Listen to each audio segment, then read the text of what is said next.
কড়াইতে দিয়ে দিলাম তেল, তেলটা গরম হয়ে গেছে। এবার দেবো কাঁচা লঙ্কা,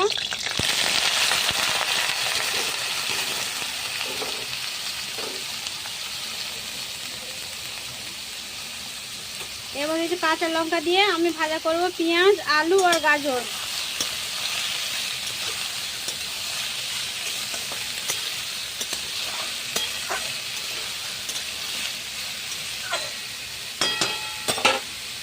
দেবো পরিমাণ মতো নুন,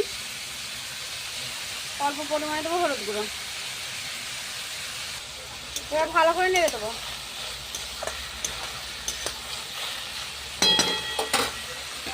ঢাকা দিয়ে লাল করে ভেজে নেবো।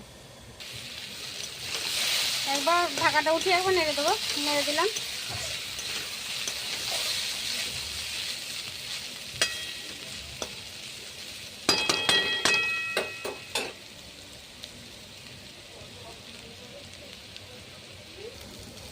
দেখো বন্ধুরা, লাল করে ভেজে নিয়েছি। এবার ভাজা হয়ে গেছে। পুরো রেসিপি দেখার জন্য ধন্যবাদ।